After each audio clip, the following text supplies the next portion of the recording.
Terus di MEA itu kapasitas muslimin ini sebagai apa ya terakhir? Saya sebagai koordinator farming dan ekonomi. Koordinator farming dan ekonomi di ASEAN itu? Iya, ASEAN. Wah, luar biasa ini. Itu dari beberapa negara di ASEAN gabung itu? Kalau yang gabung kemarin itu ada 14 negara. 14 negara. Karena di luar ya jujur kan ada perbedaan sedikit di Indonesia yang saya tahu. Ya, ya. Di mana di luar itu ndak ditanyain kamu selesai di mana. Ya. Seperti yang barusan kita Iya, seperti yang barusan tadi ya, betul. Tapi yang ditanya itu what your skill? 13 SMA 13 SMA? Iya, benar. Luar biasa ini menarik kawan-kawan ini. Apa alasannya ini? 13 SMA itu sampai dia pindah ke 13 SMA?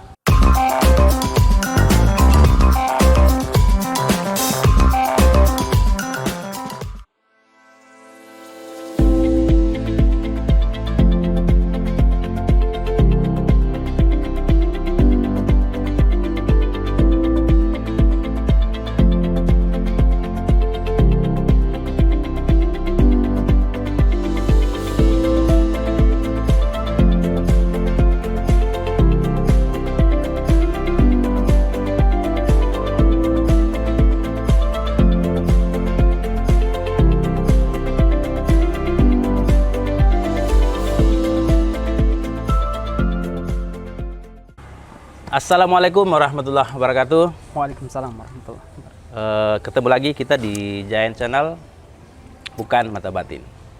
Hari ini saya lagi duduk bersama salah seorang penggerak pertanian ya. Siap. Penggerak pertanian yang sangat populer hari ini di Polewali Mandar gitu. Amin. Di kalangan anak-anak muda. Ya, amin. Oke. Selamat sore. Sore. Kak Muslimin ya? Mursalin. Oh, Mursalin, sorry. Mursalin. Oke. Oke. Mursalin Mustamin ya? Ya. Oke. Apa kabar ini, Bro? Alhamdulillah sejauh ini sehat, Kak. Alhamdulillah kalau gitu. Keluarga gimana? Alhamdulillah Bapak, Ibu sehat. Sehat. Adik semua sehat. Calon keluarga? Amin, sementara dalam pencarian. Sementara dalam pencarian ya? Sementara dalam pencarian. Oh, ini. Mudah-mudahan apa ya, kaum harim yang ada di luar sana ini jangan lihat potensi adinda muslimin ini ya luar biasa, bisa tertarik lah nanti. Amin. Sebelumnya mungkin para pemirsa Giant Channel, saya akan mempersilakan kepada saudara muslimin untuk memperkenalkan diri lah dulu. Oke. Memperkenalkan diri dulu, siapa sebenarnya beliau. Nggak usah saya ngomong, nanti beliau lah yang ngomong. Oke, nanti kita lanjut ceritanya. Oke, silakan. Waktu dan tempat silakan. Ya. Nama saya Mursalin Mustamin. Ya. Lahir di Kecamatan Duyo. Ya. Perpaduan dari ayah orang Tubitara Manu, ibu orang Luyo. Ibu orang Luyo, ya. Ayah Tubitara Manu. Ya, benar. Nah, Oke. Dari kecil sampai SMP ada di Kecamatan Luyo. Nah, beranjak SMA, keluar sekolah di beberapa tempat daerah. Saya bilang beberapa daerah, Kak, karena soalnya pindah-pindah gitu ya. Ini menarik ini. SD-nya berapa kali pindah SD-nya? SD aman. Aman SD. Di SMP? SD sampai SMP aman. Aman. Terus SMA-nya yang SMA aman? Itu ada 13 SMA enggak pernah selesai. Berapa? 13 SMA 13 SMA? Iya, benar. Luar biasa ini menarik kawan-kawan ini.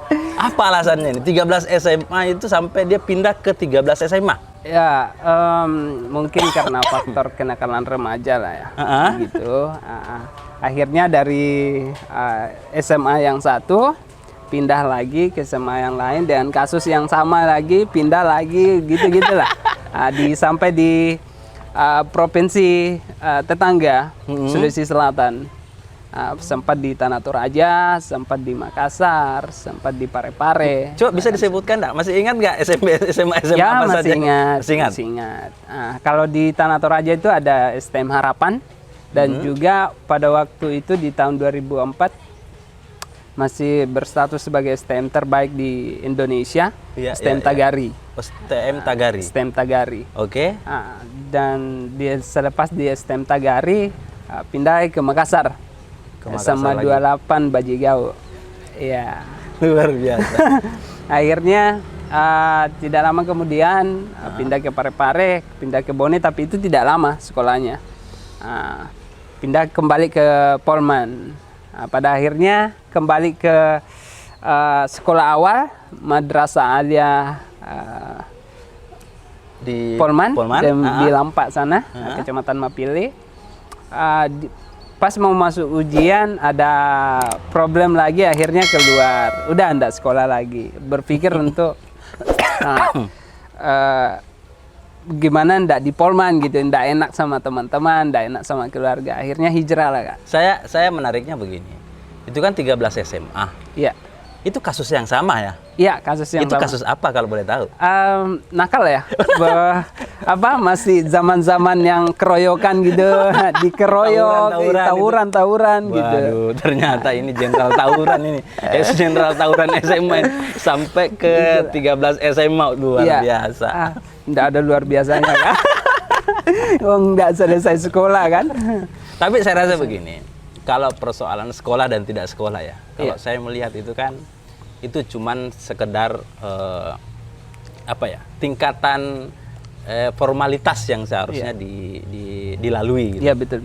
Tingkatan formalitas yang seharusnya dilalui mulai dari SD, SMP, SMA hingga ke perguruan tinggi. Nah sekarang begini, ketika kita mengandalkan orang yang sudah sekolah misalnya, orang yang sudah kuliah misalnya, bahkan S2, sekarang bisa enggak kira-kira kita menghitung berapa banyak orang yang tamat SMA yang hari ini itu tidak bisa berbuat apa-apa? Iya betul.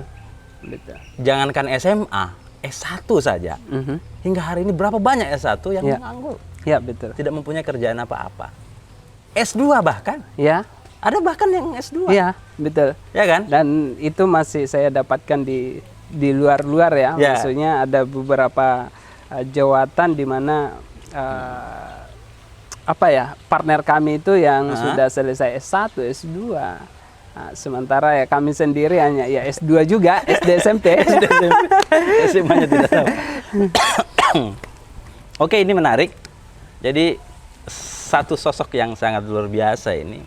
Saya juga sudah lama mendengar ini sosok saudara Muslimin ini di Polali Mandar. Dia adalah sosok pemuda penggerak pertanian. Ya. Barangkali sedikit bisa ceritakan awalnya kenapa sehingga cinta ke pertanian itu awalnya dari mana? Memang mungkin dari kecil ya Kak.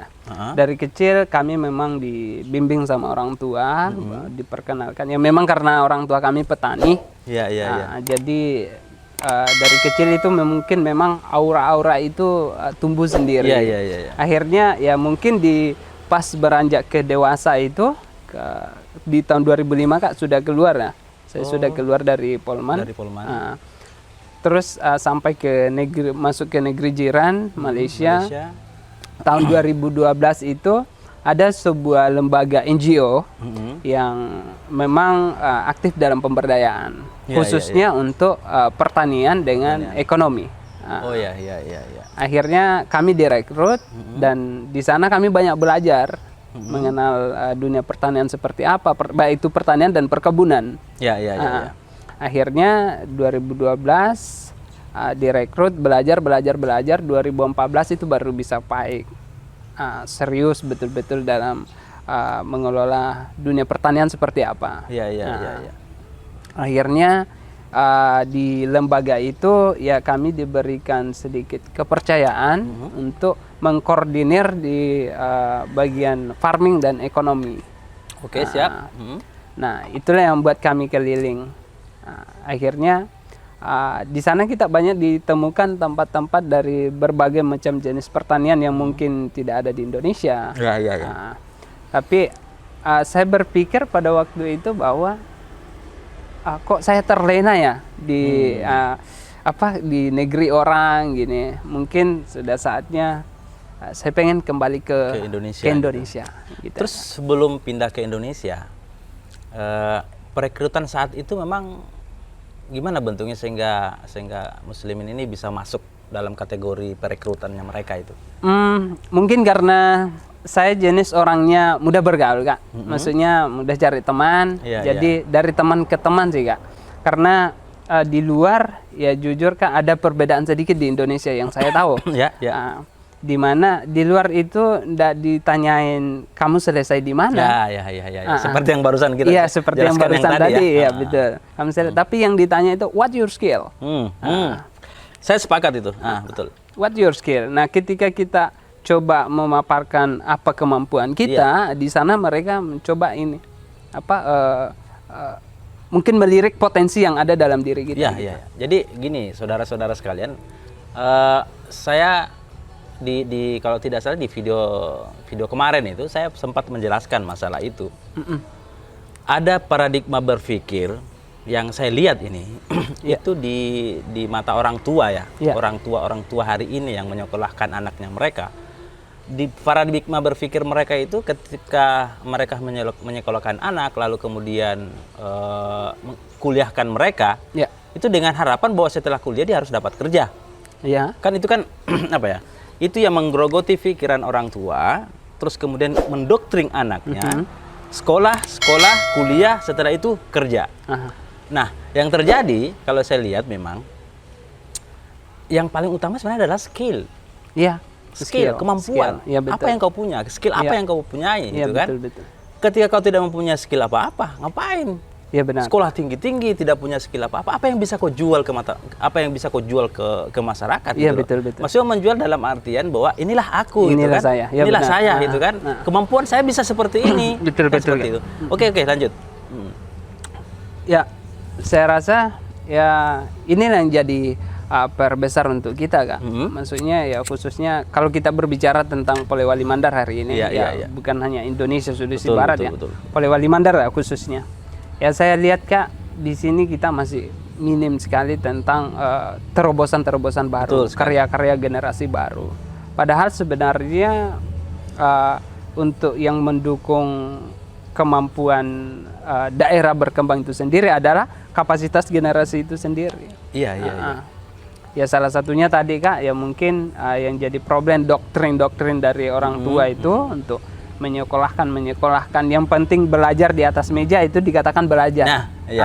Tapi melakukan sesuatu praktik di lapangan itu tidak dikatakan belajar.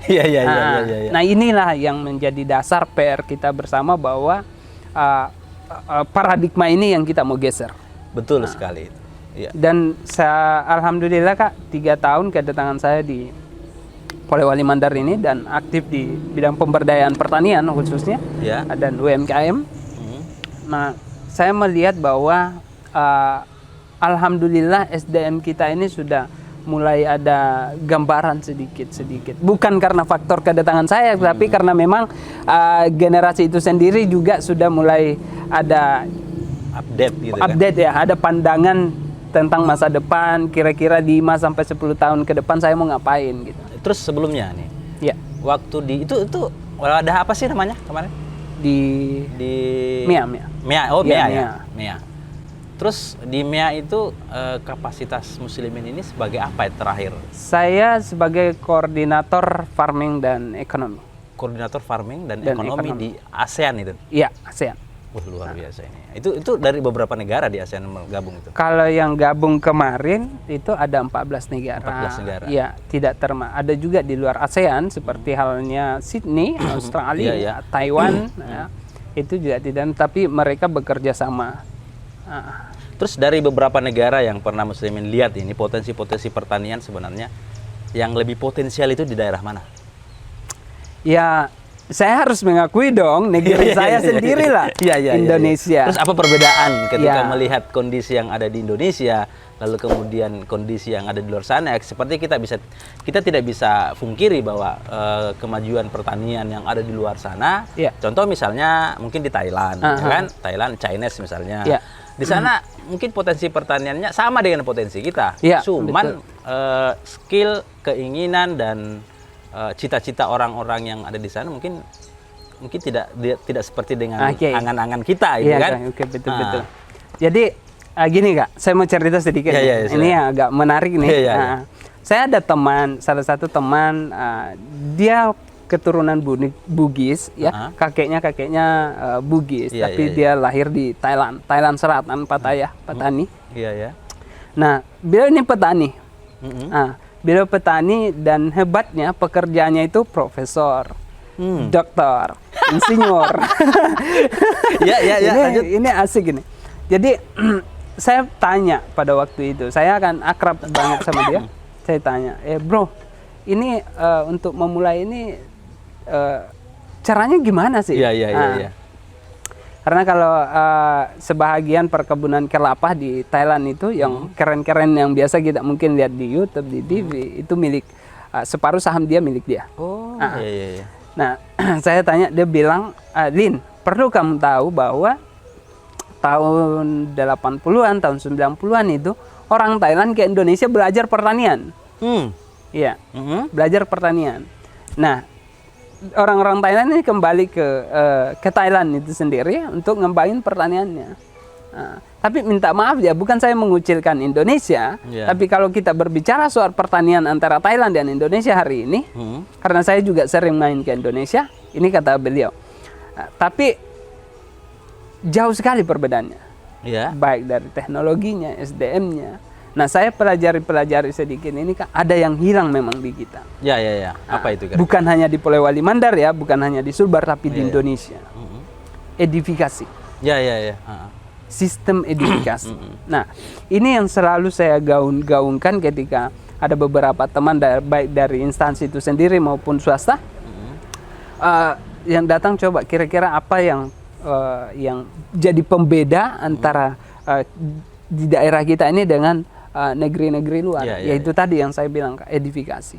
Nah, salah satu contoh, Kak, di Polewali Mandar, kalau di Thailand itu umpama ada generasi mereka yang buat sebuah karya yang betul-betul real, yang betul-betul ya kira-kira ini belum pernah ada gitu. Nah, itu dieluh-eluhkan luar biasa, Kak. Dibikinkan pentas, dipasangkan baleho, minta maaf ya, Kak ya. Kalau di Polman ini kan baleho kepala daerah, calon legislatif yang dari ujung ke ujung yang penuhi jalan ini. Nah, kalau di sana itu agak berbeda, Kak. Nah, di sana itu yang si punya karya ini itu yang dieluh-eluhkan. Disebut desanya, disebut kecamatannya, disebut asal muasal daerahnya di mana. Nah, itu dipresentasikan. Nah, otomatis generasi muda yang di sebelah sana juga akan mengikut. Wah, kok dia bisa ya? Iya. Nah, sistem edifikasi ini yang saya tidak lihat di sini, Kak. Betul. Jadi otomatis perkembangan pengasaan sumber daya manusianya itu semakin diterapin gitu. Jadi sampai hari ini memang di Indonesia itu, jadi contoh nih, kita sekarang kebetulan saya punya wadah nih sekarang. Punya wadah itu bermitra dengan Kementerian Pertanian, kan? Kebetulan saya selaku Sekretaris Jenderal di KKTPTI. Yang hari ini kita sudah punya PKS dengan Kementerian Pertanian, sudah punya MOU dengan Kementerian Pertanian, berupaya untuk bekerja sama bagaimana mengembangkan pertanian yang ada di Indonesia, khususnya untuk para pemuda-pemuda yang punya minat untuk bertani. Dari informasi sekitar 43 juta jiwa petani di Indonesia, itu kan rata-rata orang tua itu, rata-rata orang tua. Nah, sekarang ketika kita mengingat bahwa rata-rata orang tua, ya mau tidak mau kita tidak bisa mengelakkan bahwa kita lahir ini dan besar memang itu karena hasil pertanian orang tua kita kan. Iya betul. Ya kan? Iya betul. Cuman mungkin pola pikir orang tua kita dulu, metodologi orang tua kita dulu dalam bertani dengan metodologi yang kita ingin bangun ini itu akan sedikit berbeda. Iya. Akan sedikit berbeda. Seperti yang saya sering sampaikan bahwa metodologi orang-orang tua dulu bertani itu ya cuman sekedar bertani karena mempertahankan kehidupan. Iya, mempertahankan kehidupan. Ya kan? Betul. Ingin hidup. Iya. Artinya besok saya mau makan, ya kan? Lusa saya mau makan, anak saya mau sekolah, anak saya mau kuliah, cuma sekedar itu. Nah, sekarang yang kita inginkan ini generasi muda itu bisa mengambil peran di sana. Betul. Artinya melihat kondisi saat ini, kenapa tidak, ya kan? Kenapa tidak? Yang perlu kita tata itu adalah pola pikirnya mereka. Iya. Pola pikir, karena untuk mengubah pola pikir ini sangat susah sebenarnya, sangat susah. Dengan potensi apa? Potensi kita sebenarnya besar. Oh, luar biasa. Potensi dari lahan kita sangat luar biasa, kaya. Barangkali kita sering mendengar bahwa Indonesia itu adalah negara agraris kan? Itu kan dari dulu itu sering digaungkan kan. Sekarang kita menuntut mana itu Indonesia negara agraris itu kan? Mana itu? Nah, potensi yang mungkin hari ini kita bisa lihat adalah potensi yang potensi yang negatif dengan ada banyaknya pengangguran. Ya. Sebenarnya ada potensi nih. Ya. Jadi pengangguran ini kan rata-rata anak-anak muda nih. Cuman bagaimana caranya anak-anak muda ini bisa tertarik ke dunia pertanian? Ya. Nah itu. Karena mau tidak mau, hari ini ketika anak muda diperhadapkan dengan dunia pertanian, mereka akan berpikir, bertani itu kotor. Ya. Kan begitu. Bertani itu lama baru mendapatkan hasil. Betul, Kan itu. Kira-kira menurut kacamata kamu ini, selaku generasi muda dalam penggerak pertanian, apa yang mesti kita suguhkan ke mereka, biar mereka itu betul-betul bergerak hatinya untuk bertani? Oke. Nah, ini saya mau ngomong kasar sedikit. nggak jadi masalah. Silakan. Oke. Tapi sebelumnya saya boleh Silakan sambil. Biar ini semakin asik, cerdas. ini Kak, asik. Asik ngobrolnya kan, biar asik ngobrolnya. Iya. Sambil minum seruput kopi dulu.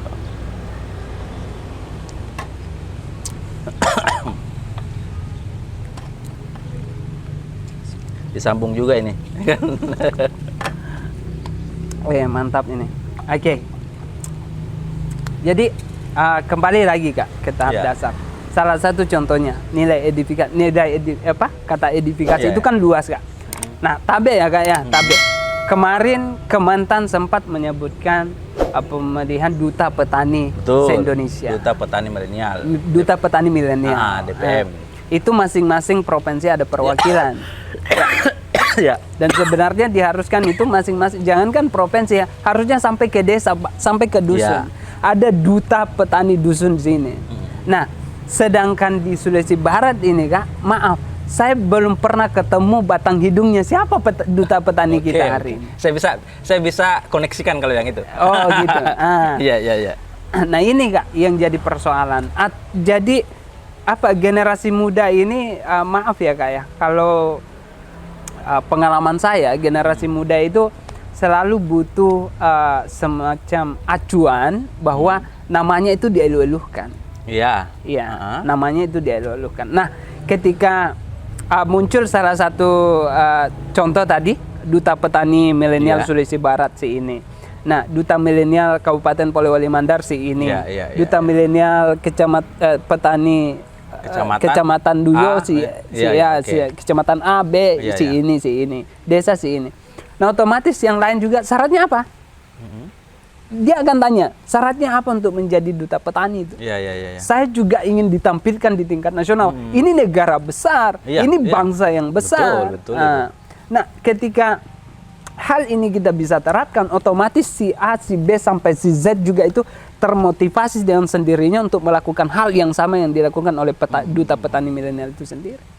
Itu salah satu contoh. Itu salah satu. Oke. Nah, yang kedua, poin kedua yang saya lihat gambaran besar di sini bahwa ya betul kata kakak tadi bahwa banyak generasi muda hari ini bahwa bertani itu apa sih? Bertani itu lama baru ini prosesnya. Ini karena memang suntikan-suntikan nutrisi lehernya ke atas, ilmunya ke bawah ini tidak sampai Kak. Jujur tabe. Kayak contoh nih dari instansi pertanian, BPP ada namanya PPL. Ya jujur saya pribadi Kak, saya ketemu alhamdulillah 3 tahun hari ini saya masih bisa hitung jari saya ketemu PPL di setiap desa. Ini salah satu tandanya bahwa nutrisi ilmu itu yang dari atas tidak sampai ke bawah. Jadi pemahaman generasi muda ini nggak terkonsumsi gitu. Makanya saya ambil peran Kak sebagai pemberdayaan petani, di mana saya bisa langsung kepada petani bahwa jangan hilap dalam mungkin tabe Kak. Saya mau bandingkan biar teman-teman ini biar dapat mencerna sendiri. Pengangguran ada 2. Yang satu mau cari pekerjaan, kerja di swasta, yang gajinya bulan depan kerja 1 bulan, bulan depan baru dia bisa nikmati. Yang satunya dia mau ikut saya sebagai petani. Saya tunjukkan cara bertani, bagaimana tidak sampai 1 bulan kita sudah dapatkan hasil. Itu ada loh. Itu ada. Tidak sampai 1 bulan kita bertani, kita sudah dapatkan hasil. Ada di dunia pertanian. Iya, itu ada. Memang ada. Nah, ini yang tidak terserap ke semuanya, Kak. Saya 3 tahun di sini, ya, saya bisa apa, Kak, kalau saya hanya bisa bersuara sendiri ke teman-teman bahwa kita buat ini, kita bisa dapat penghasilan. Otomatis alangkah lebih bagus ketika kita membangun partner, kerjasama, kemitraan untuk menyuarakan ini, mengeluh-eluhkan ini. Karena memang, Kak, saat ini kita didoktrin bahwa pekerjaan akan banyak teruntai beberapa tahun ke depan. Ya. Salah satu contohnya ya mungkin kasir bank, ya minta maaf ya, kasir bank tidak lama lagi tidak diperlukan itu, karena semua menggunakan smartphone. Iya. Kita sudah bisa daftar rekening melalui telepon, smartphone, jadi kasir sudah tidak akan diperlukan lagi. Nah, kalau doktrin-doktrin hari ini perkembangan teknologi dan digital akan banyak mematikan pekerjaan, tapi bagi saya pertanian tidak akan pernah mati. Iya, pasti. Kalau pertanian saya rasa itu tidak akan pernah mati dengan perkembangan digital seperti itu. Ya. Bahkan malah itu akan membantu. Itu akan membantu. Iya, betul. Bahkan akan malah membantu semakin meningkatnya produktivitas pertanian kita. Contoh, benar. kita sebenarnya sih konsep-konsep seperti ini itu kita sudah pernah diskusikan di KKTPTI. Bahkan kita pun sebenarnya punya program seperti itu. Nah, apa yang kita khawatirkan ke depan ketika generasi-generasi kita ini yang sudah tidak pernah mengenal pertanian, ya kan, tidak pernah mengenal pertanian, ketika dia sudah ketika dia sudah dewasa, menginjak dewasa nantinya, lalu kemudian dia tidak punya skill apa-apa. Nah, apa yang mereka bisa lakukan? Ya, betul. Ya kan? Betul. Jadi salah satu jalan sebenarnya, ya inilah yang kita ingin sampaikan sebenarnya ke masyarakat Indonesia pada umumnya, terus ke generasi yang hari ini yang ada di Indonesia yang barangkali ketika tamat SMA sudah tidak bisa berbuat apa-apa lagi. Sebenarnya banyak sekali potensi-potensinya. Ya, betul. Potensi untuk mendapatkan hasil seperti yang Lin tadi sampaikan, bahwa memang ada. Gak usah terlalu jauh. Kangkung, itu kan 18 hari. 18 hari, betul, Kak. Ya Baru kan? sebut Ya 18 kan? hari. Kangkung kan 18 hari. Iya. Dan itu bisa menjadi sebuah penghasilan 18 hari. Iya. Cuman mungkin di sisi lain generasi muda mungkin ya kenapa sehingga dia enggan untuk melakukan itu? Apakah dia gengsi? Ataukah tidak punya nutrisi pikiran? Ya kan? Itu bisa jadi. Ya kan? Ya. Tapi saya pikir apa ya? Ini kan ada kementerian nih, Kementerian Pertanian, lalu kemudian ada dinas-dinas selaku perpanjangan tangan dari Kementerian Pertanian. Terus kemudian setiap kali ada diklat kah misalnya, terus kemudian penyuluhan. Terus apakah itu sebuah gambaran atau sebuah bukti bahwa tidak jalannya ini loh. Tidak jalannya mereka ke masyarakat yang benar-benar seharusnya sampai pengetahuan itu ke sana, seperti halnya generasi itu. Mungkin penyuluhnya tidak sampai ke bawah, mentransfer ilmunya bahwa bertani itu seperti ini sebenarnya. Ya, kita tidak tahu. Kita tidak tahu wallahu alam kan. Tapi kita selaku generasi muda berupaya ya kan. Berupaya bagaimana caranya untuk meningkatkan atau memberikan mereka dorongan bagaimana generasi hari ini itu mau untuk bertani, karena kita potensinya sangat luar biasa sekali di Indonesia. Betul. Terus kalau misalnya Lin ini punya konsep ke depan nih kayak apa nih seharusnya buat generasi kita hari ini?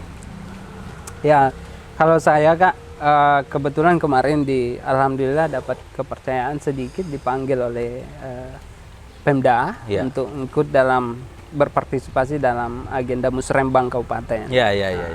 Di sana saya eluh-eluhkan, Kak, bahwa diperlukan kolaborasi, kerjasama antara beberapa dinas terkait, baik itu dari Dinas Pemuda dan Olahraga, Dinas Perdagangan, Dinas Pertanian, untuk memacu pertumbuhan perekonomian di daerah kita. Karena yang menjadi target saya ke depan, Kak, saya bisa saja bilang hari ini, jujur, Kak, 3 tahun kedatangan saya di sini saya sangat sedih. Saya sangat sedih. 3 tahun kedatangan saya di Indonesia saya merasa gagal. Walaupun kata teman-teman hari ini kalau berbicara soal petani milenial, siapa sih yang tidak kenal Mursalin di Polewali Mandar, Sulawesi Barat. Gitu. Tapi bagi saya Kak, saya sangat gagal. Saya belum bisa memberikan kontribusi yang secara nyata, secara real, secara besar-besaran di daerah kita ini sendiri. Saya kira kalau saya sih melihat itu, sorry saya potong, untuk memberikan kontribusi secara nyata ke mata dunia ya, ke mata Indonesia, itu butuh memang bantuan dari pemerintah daerah dan pemerintah pusat gitu kan. Karena ini mau tidak mau akan kembali ke persoalan finansial. Iya, betul. Kan? Mau tidak mau akan kembali persoalan finansial. Contohlah misalnya kita ingin tanam cabai misalnya. Iya.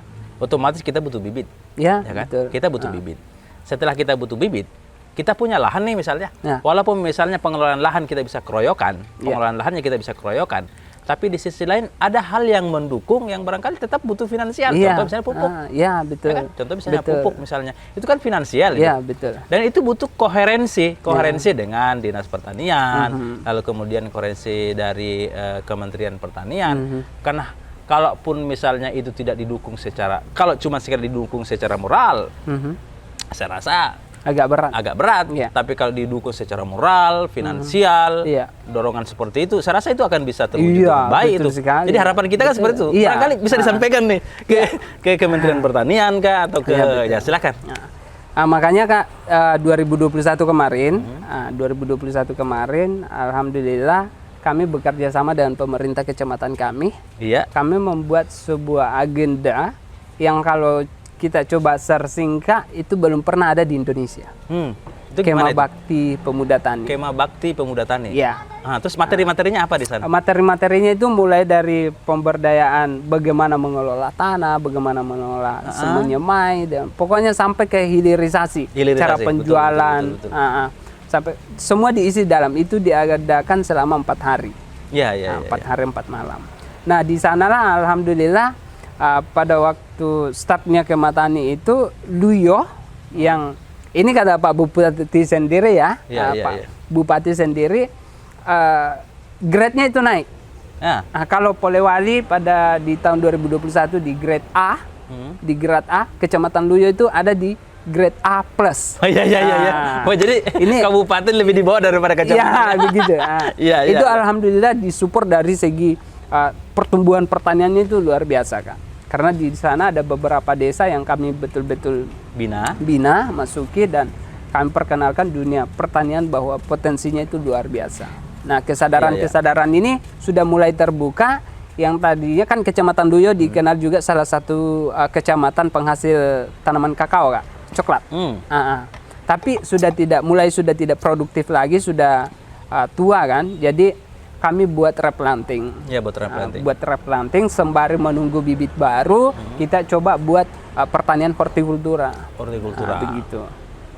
Nah, inilah yang gambaran dasar salah satunya bahwa ada daya minat tersendiri pada petani itu, hanya saja kapasitas kita untuk menyampaikan ini terbatas. Terbatasnya mungkin didukung dari finansial itu tadi.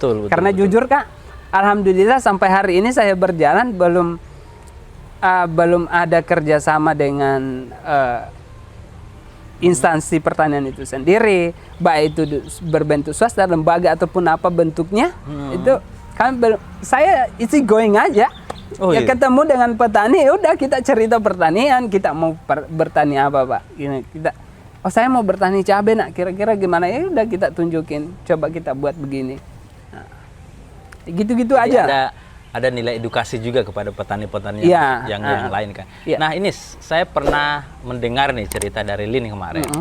Itu ketika datang dari Thailand kalau tidak salah, masuk ke Indonesia, terus masuk ke daerah kampung kelahiran sendiri, melihat potensi pertanian, lalu kemudian Lin ke pasar untuk survei ya. Itu gimana ceritanya itu? Ya gini Kak.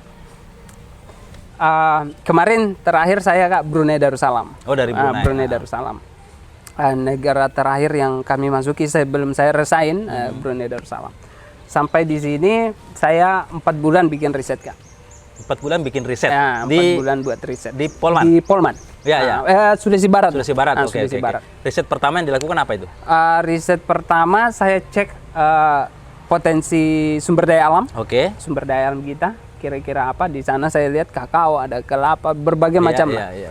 Nah, terus saya pelajari bahwa ini kakao agak lambat karena musimnya 2 kali setahun. Betul. Ya bahkan kalau gagal lagi hanya 1 kali 1 tahun. Nah, begitupun dengan kelapa. Nah, terus gabah ya. Kita Gabah, salah satu daerah penghasil beras. Betul. Namun kanon katanya itu dari 2010-an sudah jadi polemik persoalan harga, tidak pernah diselesaikan, tidak pernah terselesaikan. Iya.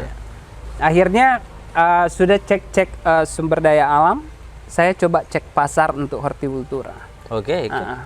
Nah di pasar Wonomulyo itu saya menghabiskan waktu 24 hari untuk ngeriset bersama dengan 8 tim saya. Iya. Itu tim dari sana atau tim di sini? Tim di sini. Oh, tim di sini yang saya bentuk. Kami coba riset dan kami coba Google searching juga apakah ada periset sebelumnya. Ternyata ada. Ada dari pihak dinas terkait, dinas Perinda, ada Pak Bupati juga terjun sidak waktu itu sama dengan anggota DPRD, Dewan Perwakilan Daerah. Nah di sana mereka dalam media itu disebutkan bahwa potensi perputaran ekonomi Wonomulyo, pasar Wonomulyo dalam 1 hari itu mencapai 1,7 miliar. Itu luar biasa itu. Luar biasa. 1,7 miliar. 1,7 miliar. Itu di tahun 2017, Kak. Itu dari asumsi berapa penduduk ya? Itu dalam asumsi berapa penduduk? 1,3 juta penduduk Sulawesi Barat. 1,3 juta penduduk Sulawesi Barat. Tapi ini kan Wonomulyo nih. Iya. Berarti kita harus ngambil ikonnya ya Wonomulyo kan? Iya. Iya kan? Karena kalau Sulawesi Barat kan jangkauannya luas. Tapi maksudnya gini, Kak. Yang dari Mamuju kan belanjanya di Wono. Oh, tetap belanja ke Wono juga. Ini berarti satu pasar ya? Kita cuma ngambil pasar di Wonomulyo, satu kecamatan ya? Iya. Jadi pemirsa, di Wonomulyo itu adalah sebuah satu kecamatan ya? Satu kecamatan di mana pergerakan perekonomian sangat luar biasa. Iya. Dan bahkan dari luar pun, kabupaten luar pun itu masuk sana untuk belanja. Itu bisa mencapai target 1,7 miliar. Itu data dari miliar dalam per hari.